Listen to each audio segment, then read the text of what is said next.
Recording. So, welcome everybody to this first Friday of January 2024. So, thank you for gathering together, and we'll take a look. I love there's this idea of noticing what your thoughts are, noticing your thinking, watching, observing. But then even more than that, we get to question all those thoughts. Question what's happening, especially if they look repetitive, stressful. Questioning, asking if they're true. So in this time of year, there's often this sense of newness just because of the new number and the new year everywhere and the calendar switching over. And of course, we're so accustomed to that, a newness. And let's take a look at what we think comes between us and peace or happiness or something that we want. You know, often people have this idea about resolutions and goals. And then I know many people, it's been a long time since you ever even thought that way with all that focus about the future. And still, what would you see? So just allowing the review of life to come in the way our minds are so able to do. What would you say gets between you and just feeling comfortable or safe? You could say the word happy, peaceful. What does it look like as a problem? Yeah, Larry. Am I on? You're Yes, on. I think I am. I'm on. Okay. Good morning. At least where I am. Good morning. Yes. This was it's something I've worked on over and over and over again. You can talk about repetitive things. Yeah. I've noticed I pulled into the garage this morning. I came back from the gym, and my wife has been diagnosed with cancer. And I noticed this feeling of dread. Mm. And I was wanting to connect what is that thought, what's the belief that's driving that? Mm-hmm. Because she's doing pretty well, she's stable, nothing's changed. She was diagnosed in August, nothing's changed really. Mm-hmm. Mm-hmm. I'm not worried about her dying. So what is it? That's where I'm pondering. What is that? What it was just immediate. It was like Yeah. it was like, how is she going to be when I walk in? And Mm. if the past is like the present, she's going to be exactly as she was yesterday. Mm-hmm. Mm-hmm. So what is it? I mean, is my mind? I don't know, because Yeah. I don't know. I just wanted to share that. I don't know Perfect moment. what the Perfect. thought is. Yes. Perfect moment. I say just perfect because it's intense and something feels dread. The word dread. And I've really liked noticing that when that happens, I don't know what this is. I don't know what this is. Terrible, terrible. Um, what often this happens in compulsion. I'm thinking so much about compulsion because preparing for an eating peace program starting, and the speed at which it looks like that happens, like whatever we're feeling compulsive about, and that it's looks like it's out of control. It comes over, it's just suddenly you're infused with the feeling of urgency, urges, urgency, or dread, like you say. You hear, I mean, it's kind of the way it works. Like you suddenly hear a loud noise, and some people, there's like an explosion of adrenaline inside. It's instant. I mean, it is slightly after, it has to be slightly after the awareness, after the thought. If you didn't even hear the sound, or, you know, when you come around the corner and there's something right there, just noticing that the quickness of it. And I don't want to allow it. I Yeah. want to solve it now. Yeah. On this call, this will be solved. I can't just Yeah. sit with Yeah. it, which is basically all I can do at the moment is just sit with it and allow Yeah. it to be. Yeah. Well, so that word allow, good one. I mean, everyone, if it almost as if you put that experience into slow motion, very, very slow motion, like one frame at a time. If you've ever seen film done like one tiny frame at a time, or even just imagining that.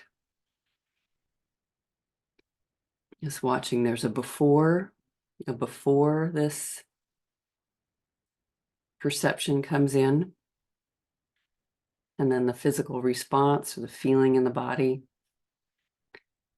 And then when it's beginning to happen, and that something is happening there, there's some kind of perception. So dread is a good word. Urgency is urgency.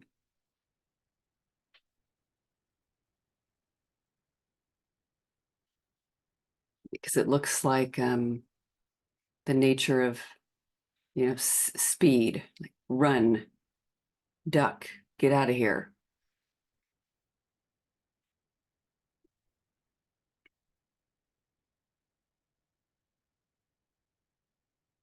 And maybe just noticing fear in the moment. Just, it's too late. It's like trying to suppress that. Too late. It's already here. And of course, we're uncomfortable.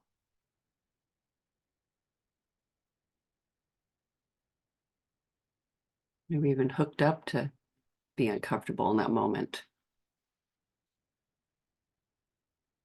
So just slowing it, just being so slow right there to notice this moment. It also can come out not as dread or urgency, but anger. No, anger feels explosive. We say explosive. It's very sudden. It's all of a sudden there's just this intense anger about something that's seen. I would put that in the same category, fear.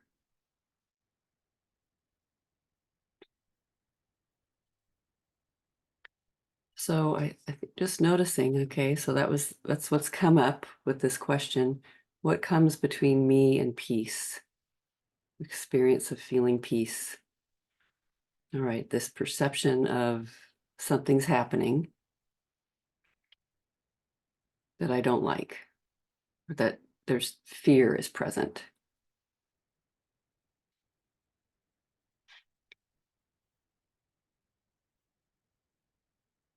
Yeah, is it can't see? Yes, that's it. Nancy, like Nancy.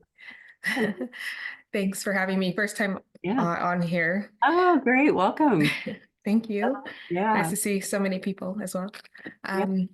So I have been struggling recently about goals and setting goals, Yeah. because when I do the work, and I don't know whether it's right or wrong, but I get the impression that I'm not supposed to have goals Uh-huh. or I'm not supposed to want things. And so Uh, when I do my one-liner like this, what happens is my mind always tends to tell me this is not going to work out. And then it feels like I'm doing the work with a motive if I work that one liner. So uh, then I don't know how do you, I don't oh, know, that's I get stuck there. So, such a great question. I love this question. Yeah. Um, so sometimes in looking at myself, it's just seeing that how we almost can't help but have something like there's things that are wanted, like, and it's even built in. How would you, if you had no goal to quench your thirst, you wouldn't go get a glass of water, the most simple. It's like great that that's in there, wanting or desire, or like, oh, passion for something. Um, and sometimes there's a thought, if I have absolutely no thought at all, I mean, maybe there's a way this looks true. If there's no thought for like a movement towards something, that I'll just lay on the floor all day, doing nothing. So what is that though, when I'm feel interested in goals and eager about it? The paradox, everything that's deeply wise always has a paradox, doesn't it? It's like have a goal, don't have a goal, have a goal and then relax. um, but yeah, I think so. I love that you notice doing the work with a motive, like having an agenda. I'm going to do something here so that I just don't feel the discomfort of something either not happening or not working, or that I'm okay with what is when part of me just isn't. So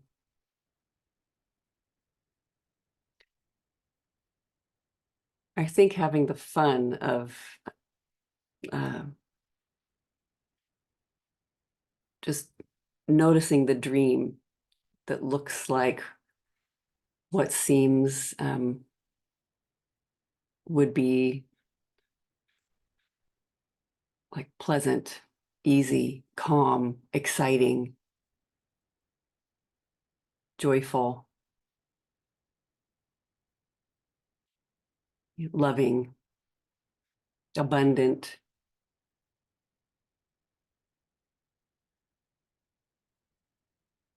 And just seeing, okay, so something, often when I hold that, and then that's out there somewhere, I'm going to go find it. I mean, great. Don't we want, you know, uh, comfort, shelter, food, clothing, water, and then even more.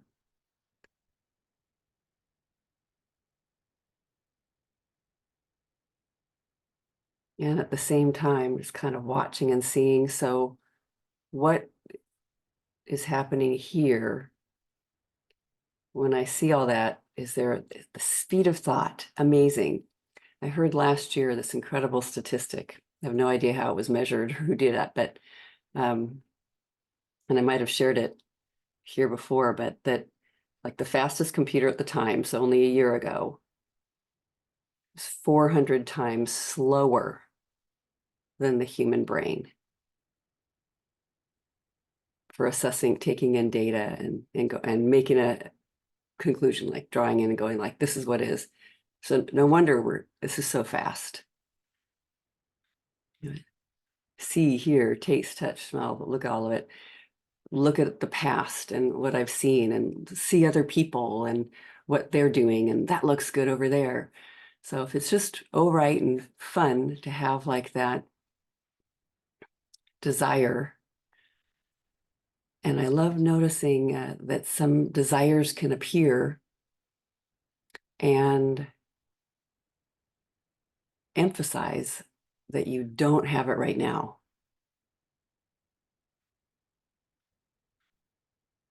And some can look just fun, like it's not really about right now. Very playful, like that sounds just great. It's okay that it takes the time it takes, or I don't know, um, I'm going on a trip and it's all right that I'm not going today. So I think the nature of kind of how you're holding that goal or idea in mind, and just noticing that there is lots of thought. There's thought about it, and then there's life doing what life does too. It's not all just me. So, somebody said once too, this agenda, like that you brought that up, Nancy, that they even came to the work with an agenda. Why would they even have done the work? And I think about that with myself too. Why would I have gone to see Byron Katie or read Loving What Is if I hadn't had some kind of agenda? So there was something there around awareness of suffering. So I think but holding it loosely. So let's, everyone here, we don't need to say, oh, I need to just drop all goals completely, not have any wants or desires. At least it looks like to me like that just something in being human has desire in it.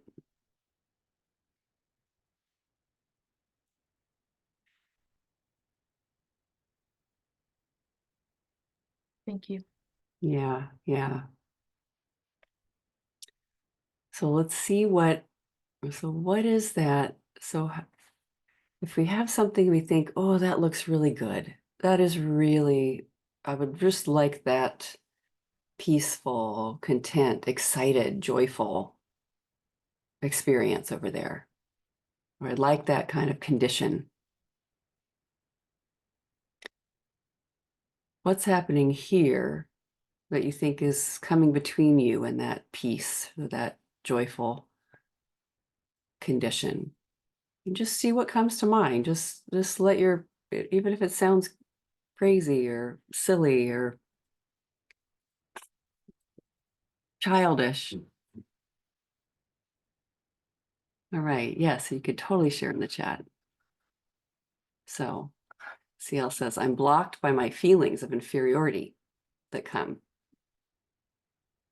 So when I perceive someone, like my husband, is more, whatever it is, XYZ, than me, I seem to really believe their success takes something away from me.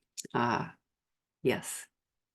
So here I am. I'm looking at something that looks fantastic out there. We're really good at that. There they are, so good at that. And I am inferior.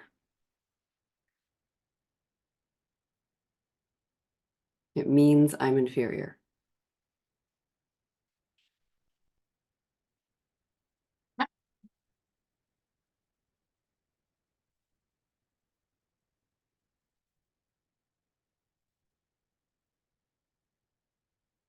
What else? What else are people just allowing it to appear? What's happening? What does it mean about my situation or anything that comes to mind? Like as I look at what is happening with me, here's my experience. I'm unlucky, somebody said.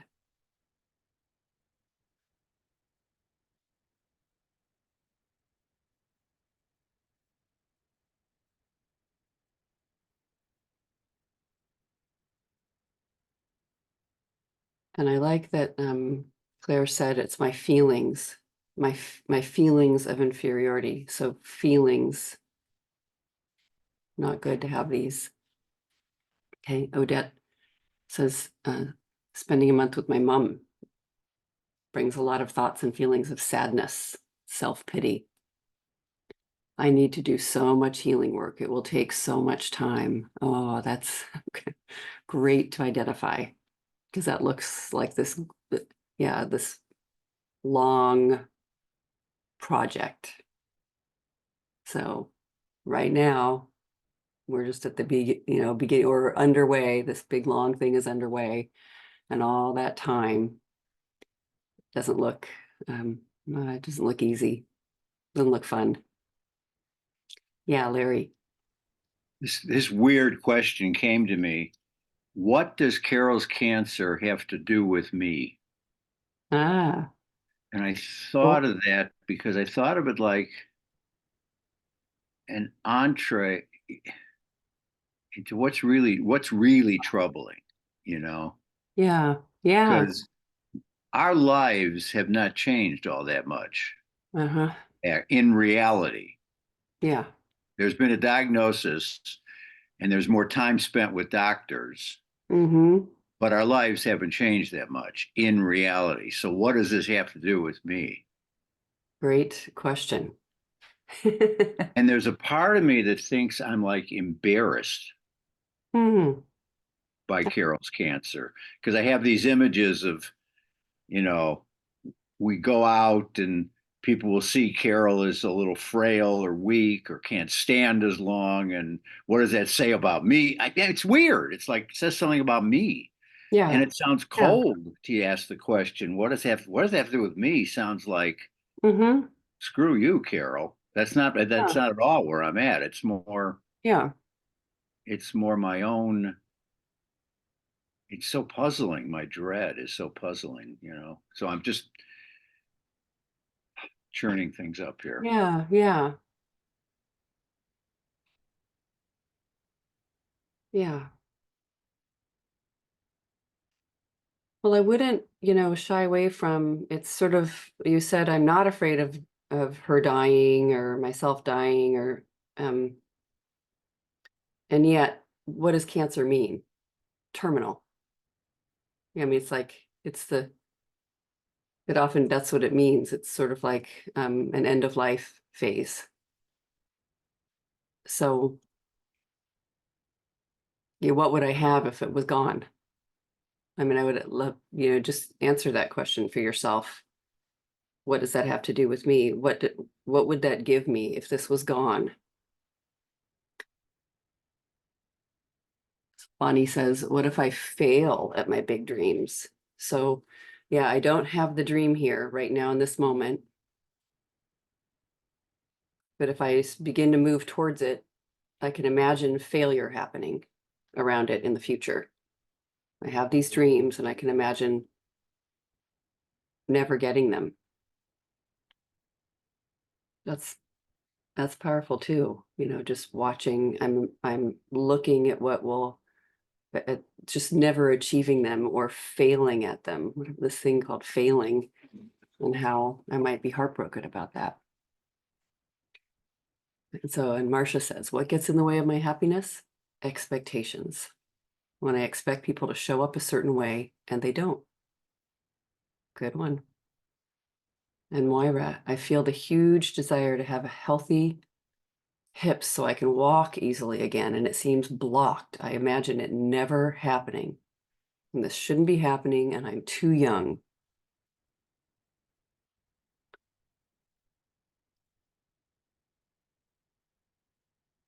And Larry, if there's no cancer, I'd go back to my usual unhappiness, no special unhappiness.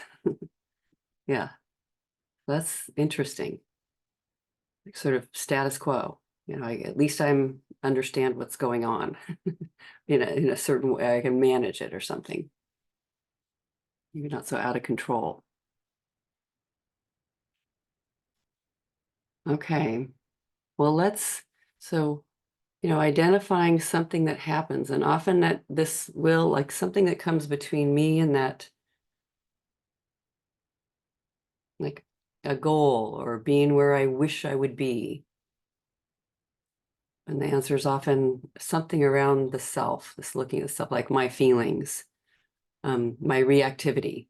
Linda said, I'm too reactive. Fear of failure.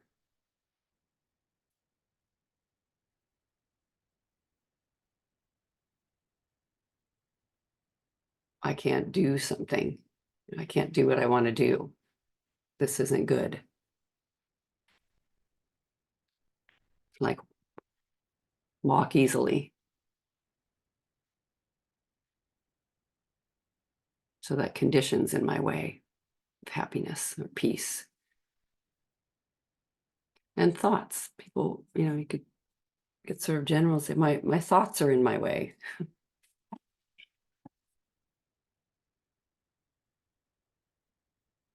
So let's see what happens and let's do the work.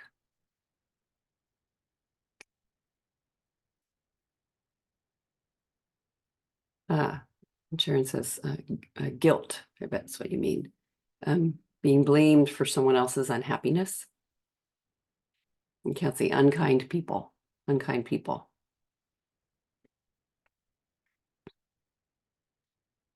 Okay. So holding your situation, I mean, just looking at that, like that condition, that feeling, that way of seeing it, that thinking, those people.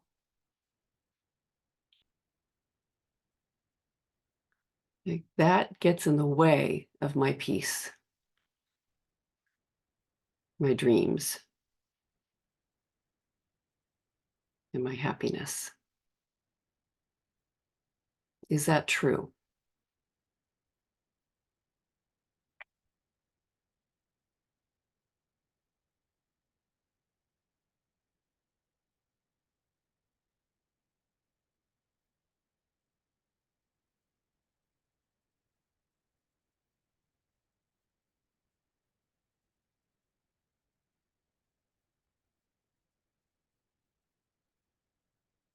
So just notice your answer. Bonnie said yes.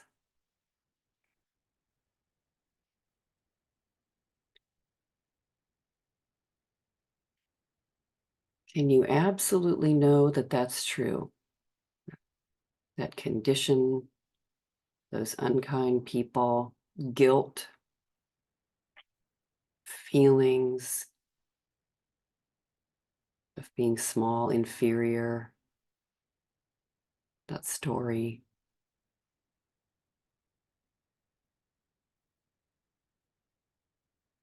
My own thinking. Can you absolutely know that that's true? That gets in the way of your peace or happiness, your dreams, whatever however you would put it,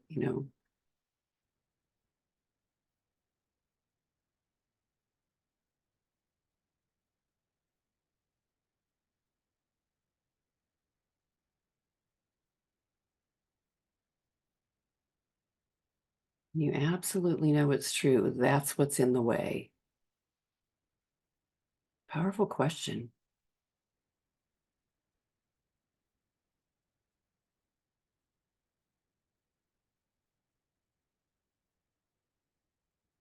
Larry.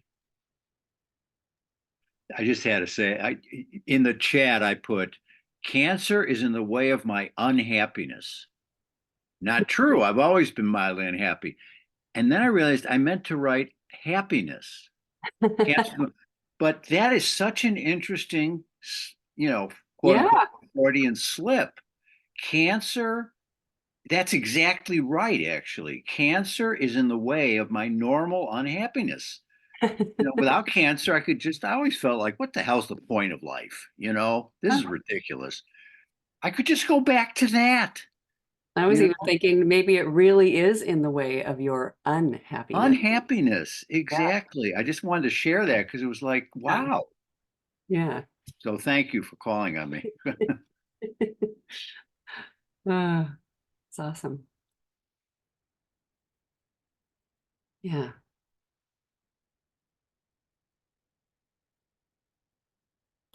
So whatever your answer was, it may look absolutely true. I just love finding your own honest answer. And you might even go, I don't know. In which case then the answer isn't, I can't absolutely know because I don't know. I can't absolutely know this is true, but you might have said yes, and that's all right too.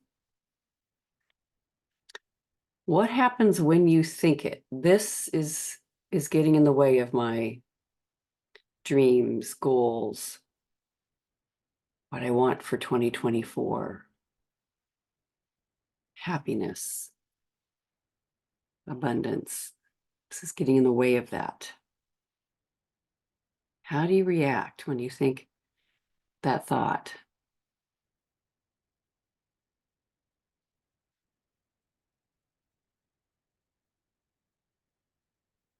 Notice how you feel in your body and how you, when you're looking at that thing that looks like the problem, even if it's your thoughts,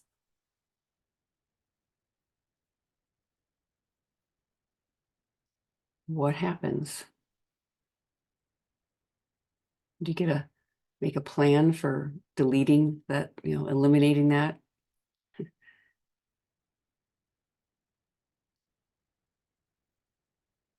Oh, that's a good one. Can't see. It feels like I'm waiting, waiting, waiting for the perfect conditions for my life to start. Yeah, I love that word, waiting. Feels like I'm waiting.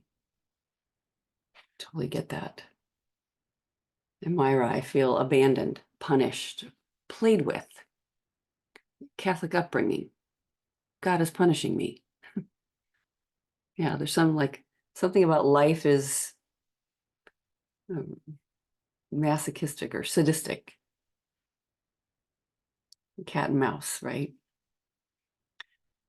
Andy, I think that life will be meaningless. I feel depressed and discouraged. Yeah. I reject the condition and myself.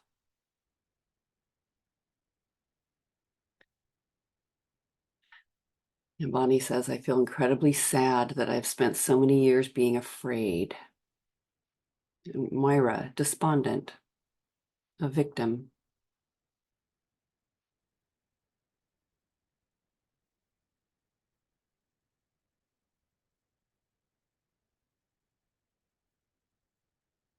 I like noticing sometimes that sense of hunting for how to fix this thing. They can just go on and on and on.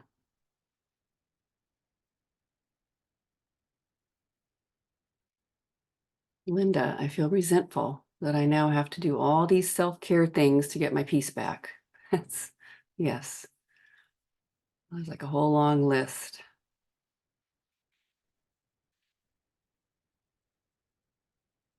I was talking to somebody this week who's just a person doing the work, and she said she's got a routine that's like 2 hours long in the morning just to of all the stuff she's supposed to be doing. You journal for this long, and then you meditate for this long, and then you do this, and just such a big project. And Larry, cancer won't leave me alone. This thing won't leave me alone. Yeah, I don't like it. Get out of here. And it won't. And Sharon, I did not think it was true, but I'm reminded constantly that I'm to blame from 15 years ago, an incident. Oh, I'm not letting go, not forgiving, not moving on. I'm not a victim, I realize. However, they will not let up. Yeah, that's good to look at.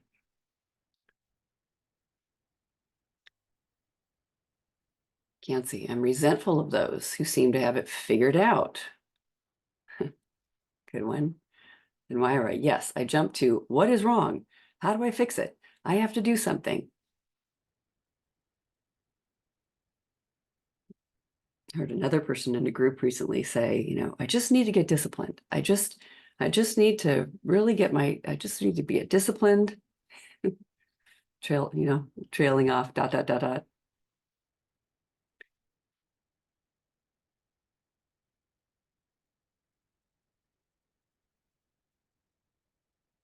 So just noticing the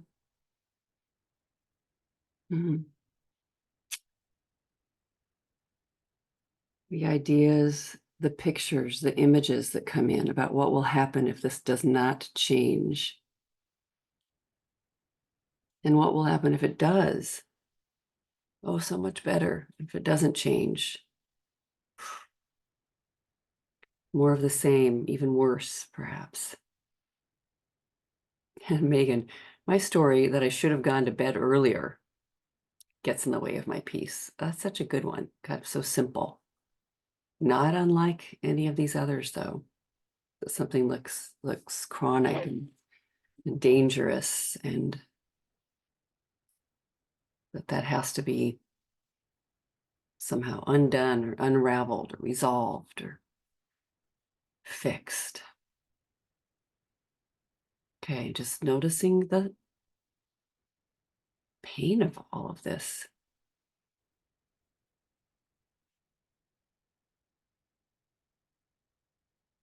So when we ask this question, who would he be without the story? See if you can stay very close. I love that Kansi had towards the beginning of this meditation in a way. That looking and just we're not asking ourselves or something here to be just completely and totally resigned by saying, who would you be without the thought? But let's see. First, we can just be here this moment without this story. And love that Odette is saying, I feel sad and helpless with the thought. Such a big job to do the work on all these thoughts. So I love noticing that doing the work can, like, I am, I've got this trunk load of thinking to do the work on, and the imagining asking the 4 questions and finding turnarounds and all these situations and all these thoughts. And I feel sad that I'm blaming her. So even, the work itself or any, so it can become a project.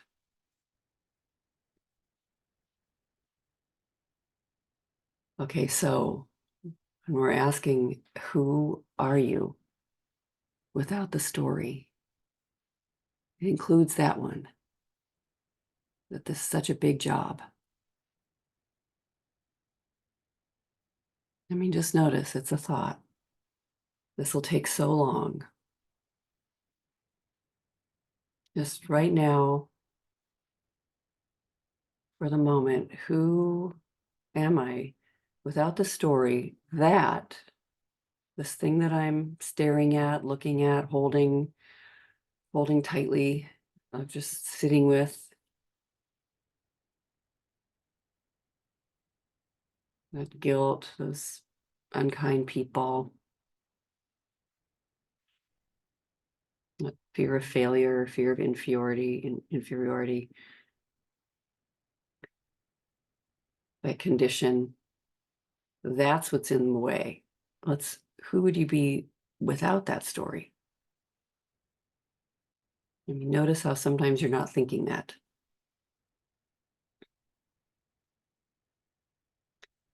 What is here without that story?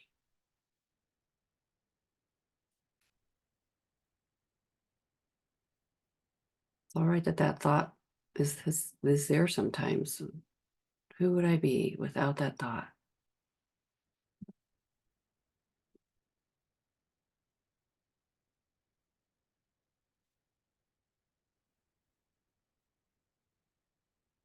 Linda says, without the thought, I'd be helpful. I love being helpful.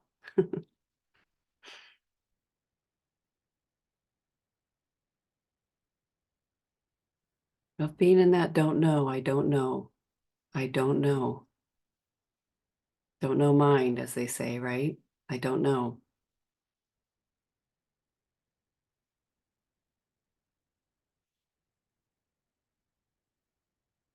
Myra, without it, I'm just doing what needs to be done in the moment and adjusting and doing what I can do. Resting, healing. And Claire, I'm free to enjoy this moment. Yeah, does having this appear eliminate enjoyment in every way? Does it take away love? awareness.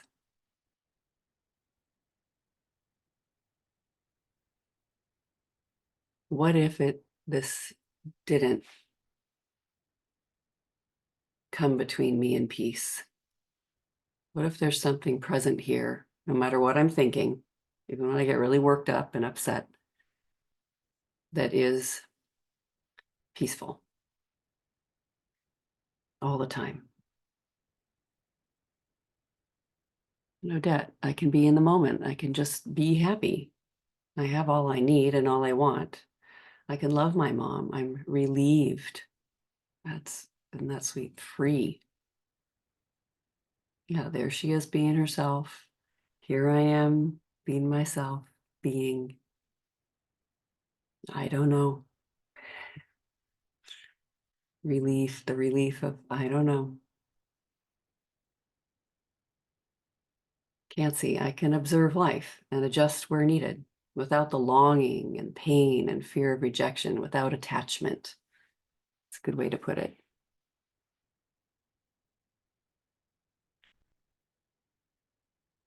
And that's a nice one. I see that I adjust where needed. So I'm not giving up altogether, dropping all interest in this. Something seems really important, or else my mind wouldn't come back to this, eager.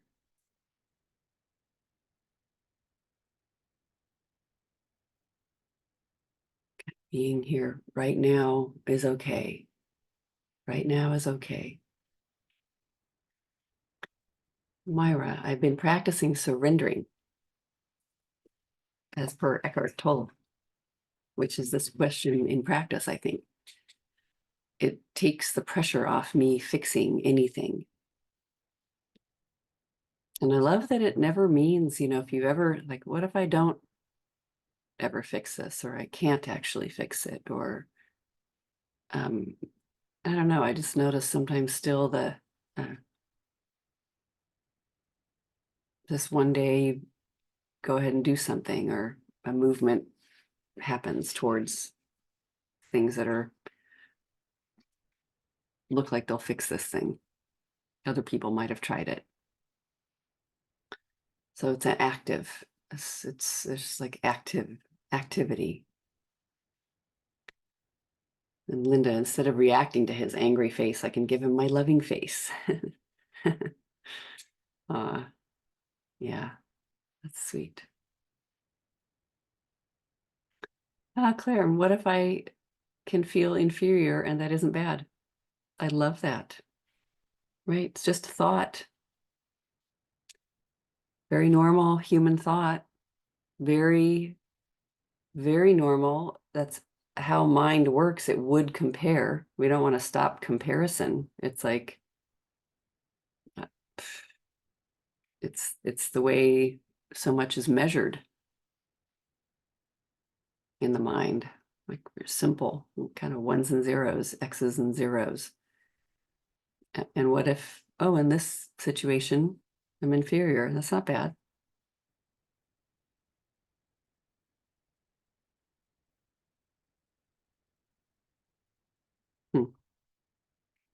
Larry, I'd be the way I was before cancer. And then wondering, is that good? Megan, without the thought, I notice I don't like going to bed by myself, that I'm afraid of being alone. More revealed in that moment about bedtime. The first thought was just the tip of the iceberg. So then who would I be without those thoughts too? Which I love doing, just without thought, just no story at all. No story.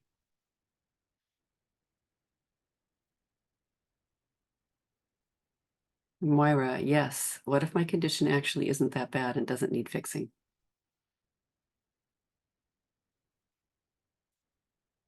I mean, this is funny. I've had that thought about, like, with aging and noticing and being aware in the scheme of life. I have much less time.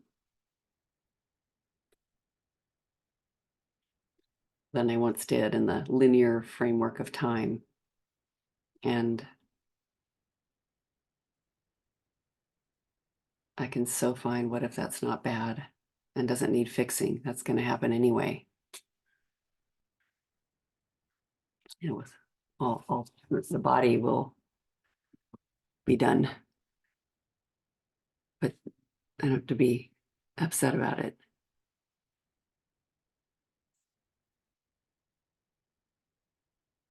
And Claire, what if spiritual growth or any other success isn't my business? Yes. And that's something, yeah, we'll think, here I am meditating and growing spiritually. Is it true? Is that my business? Am I the doer of this? Am I the one in charge, running this life, running this awareness as somebody who's, I don't know, moving into peace? Is that my business? Is that my business?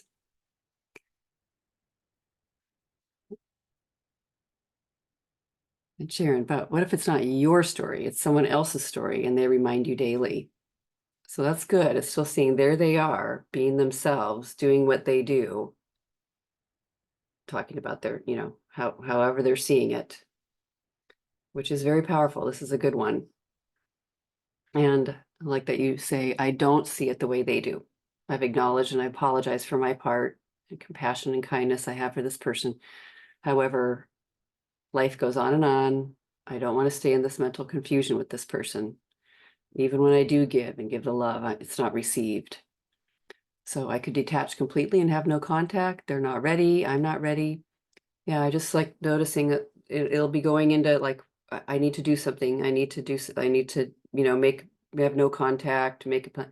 And I like sometimes with this, when it looks like something's will happen, something needs to happen, is just staying so close to yourself and that you'll know without the thought, what if, when all this thinking, my thinking is not going to bring the answer, and it'll just rise and I'll know in the moment. And maybe there's heartbreak. I sometimes think it's just, maybe there's just an absolutely broken heart that it goes this way. It's strange to say, but you know that if you ever have just been overcome by heartbreak and you just sob, and it actually, something feels like it's broken loose, like a dam or something, and it kind of feels good. It's weird. Like in your heart, in your torso. Just to trust that I'm obviously not in charge of this. And life has got this. Life has got it. And I am heartbroken. I am heartbroken about one of my children at a personal level. And in my personal preference, I wouldn't have it going this way. And I also can really see, I do not know, like life is, this person has whatever they need. My child has what they need, just like I do, and anyone else does, to sort through. And this is what it looks like for them. So they've got access to, they've got it. They've got whatever needs to happen here. And it's a weird thing to trust. It's like a surrender, but just, I'm not in charge. If I was, I would have it go another way. That's all right to see. So much compassion there for the self. And Megan, without that thought, I'd be a woman who stayed up, slept in, woke up with a headache. Yeah, I'd be a woman who needed sleep. I'd be a woman in the present moment, feeling what I'm feeling without a story. And I just love that. It's like headache, feeling in the body, lack of sleep, then sleep will happen, like a nap will happen, or the day will go as it does, and then you'll go to sleep. And, you know, there's always a new moment and it will be sorting itself. I can't see without the thought I could see my goals become like the goal of getting a drink of water or washing up or cooking a meal. Yeah. There isn't an overabundance of stress and failure when I think of doing those things. And isn't it sweet that those things you kind of don't have to say, except we do, like, I'm going to wash up. Washing up needs to happen at some point, but you just, well, like an hour might go by, or you might do something else first, or then this might happen, or maybe even wait till the morning if you're somebody that is okay with that, or whatever. And, but it will happen. Yeah. And there's not sort of a intense timeline. And I like that he's just noticing that failure because it's not happened yet.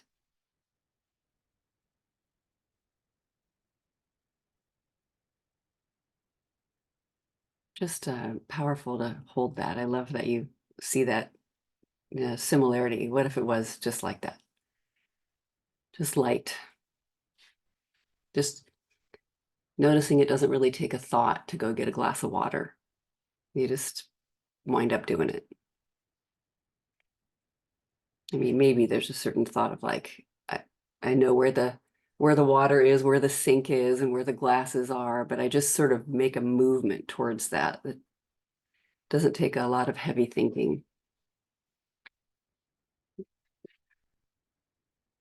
Sharon says, this is my child as well. Oh, yeah, you're welcome.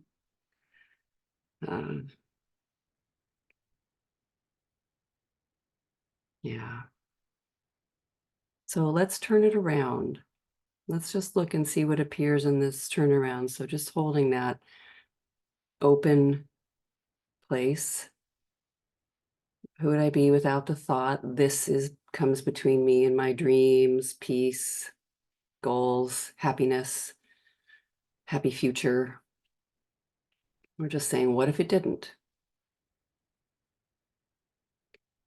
And it doesn't. Let's just say the complete opposite. This actually doesn't come between me and peace, and even happiness or love.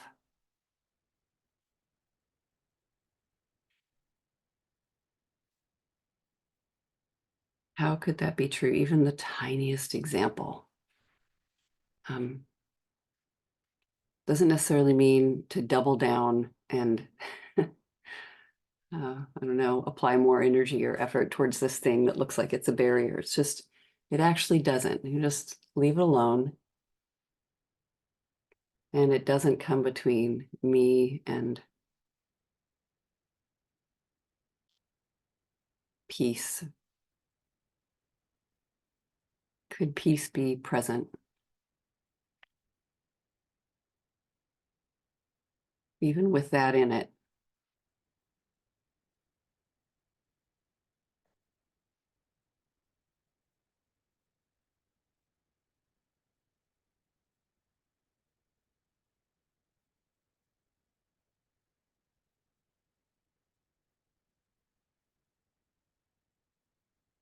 And strangely, could this thing that I'm looking at that looks like a problem, and we're not saying, oh, it's not a problem at all. It's okay. But could this thing actually be providing something? And I'm not guessing. I'm not saying, well, maybe it's helping me to, it has to be genuine, something that I feel like, oh, that is actually true. This thing, the way it is, has given me something, and I don't care how small it is. It can be the tiniest little example. Just, well, it's supported me somehow. It's made it so something or other. I've had a lot more free time. You know, whatever you can find there.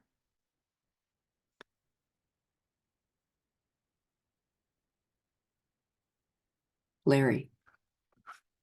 I did it again. This is really interesting. In the turnaround, I meant to write, cancer is not in the way of my happiness. And I literally wrote, and I just saw this, cancer is not in the way of my unhappiness. I did it again. And in previous sessions, I know I've said, I don't really want to be happy. Ah. I really want to look at that. I don't really, because Uh-huh. if I look at my life and issues that keep coming up over and over and over and over and over, this being Yeah. one of them now, shorter term, but one of them, Right, right. I always find reasons to be unhappy. I must want it. I mean, I know it's Uh-huh. weird. No, yeah, get it. And Carol went, and I love the feeling of melancholy. And I used to say Mm. something about how unhappy I am with melancholy. And Carol would say to me, look at you, you love melancholy. I do. I love nostalgia. I love being nostalgic. I love being melancholy. Yeah, So I'm going to look at that one. yeah, that's I great. don't want to be happy. Yeah.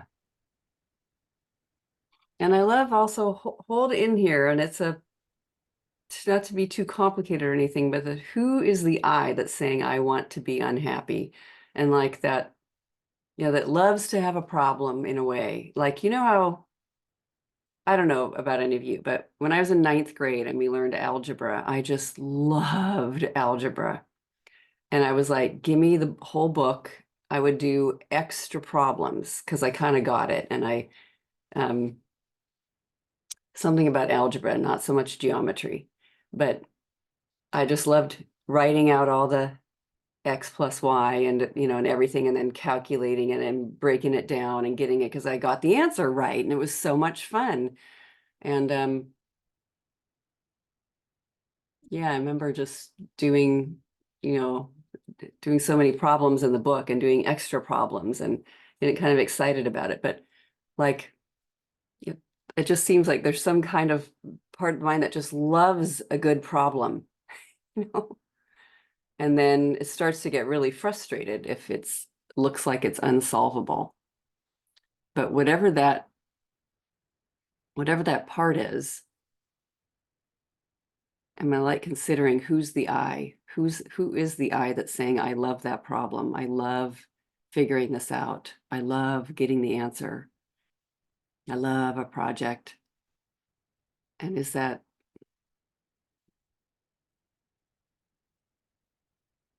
all? Is that everything that's here? Or is that thought, mind, analyze the analyst? And Claire says, I'm picturing the condition, feeling inferior, like putting on a piece of clothing. It can't stop me in any way. That's great. What a great metaphor. I love it. Well, looks like I got this outfit on. I can still go outside and go about my business. Can't stop me. Yeah, I really like that metaphor. Linda, it was skill building. I got to do the neural rewiring. I practiced supporting myself in the situation. Fantastic. Applying tools in real time, not trying to change the other, and was super proud of myself. Fantastic. This is exciting. It's like if this wasn't here, I wouldn't get to have that experience. And Moira, the pain and condition is taking me into the real emotional causes and starting to clear them, which I can only do by slowing right down. And Cancy, the turnaround lets me see that I've learned a lot about myself and how capable I really am. And also, what happens to me when I don't get what I want has been interesting too. Yeah, you really get to look at the, sort of making friends with, getting to know, becoming intimate with the part that feels really, really separate and individual, and like I'm an individual person that needs to do these things in the world, and then also just what's human part, just being a human being living in this world and somehow coming to terms with the way the mind works.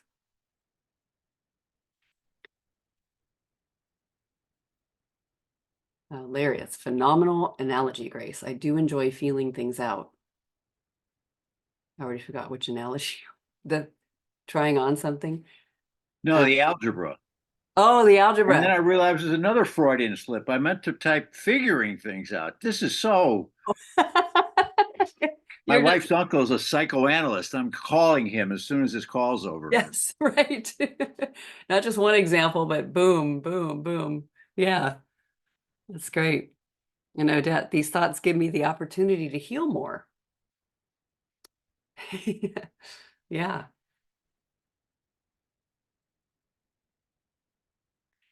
And I would say, like, even looking at that, Odette, because I appreciated your ideas about how it looks like it's going to take so long and this healing is going to, and we know that, like, you break your arm, it's not going to heal right now. I don't know, maybe it could, right? For all we know, but you really don't know exactly how it's going to go, even though we've got all the things to compare to about what's to be expected. And that's great that we've got all that. And just anything about the meaning we're putting on what things look like. Like you plant a seed in the ground and, you're not expecting the flower to be already up tomorrow morning, right? So there is time. And I think just somehow relaxing with all the meanings. Isn't that what we're doing here? What it means for me and what it means for me. It's not going fast enough. It's not going slow enough. It really is a struggle. If it's a struggle, I got to get in there and get involved. It'd be passive to not be involved. So I love just opening up to that living turnaround of allowing it to be the way it is and noticing how much changes from moment to moment. It looks like something we'll say that's never, ever, ever changing.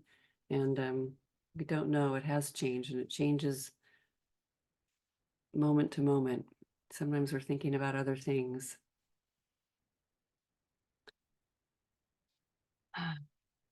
So just one other turnaround before we end. So this thing is getting in the way of my peace. If it fits for you,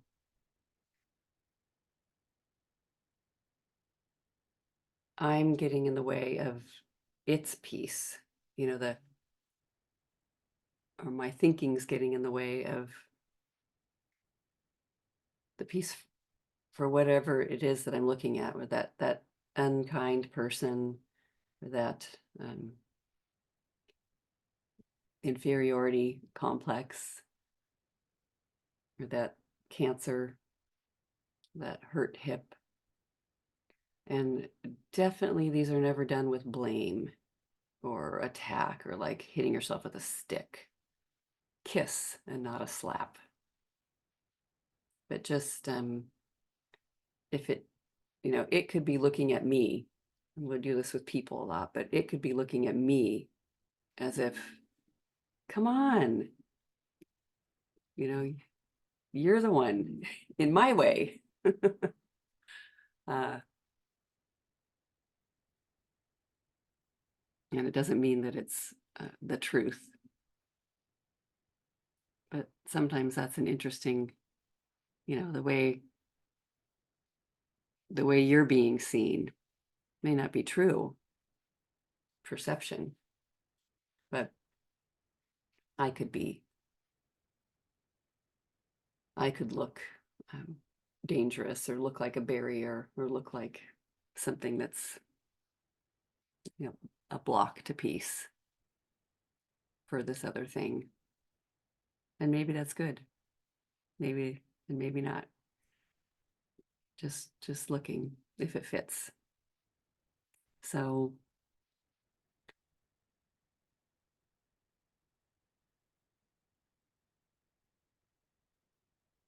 I think just enjoying, opening up to when the mind gets so busy and activated and nervous and worked up, and continuing to ask what's here without all that, without thinking.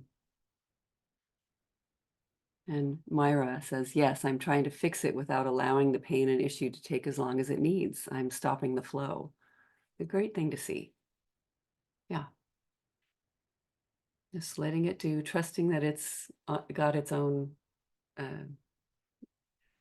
timeline. You're not in charge. All right, my friends. Wonderful inquiry. Enjoy. Yeah, lots of love. Good to be with you. Thanks for all the sharing in the chat. Bye, everyone. See you next time.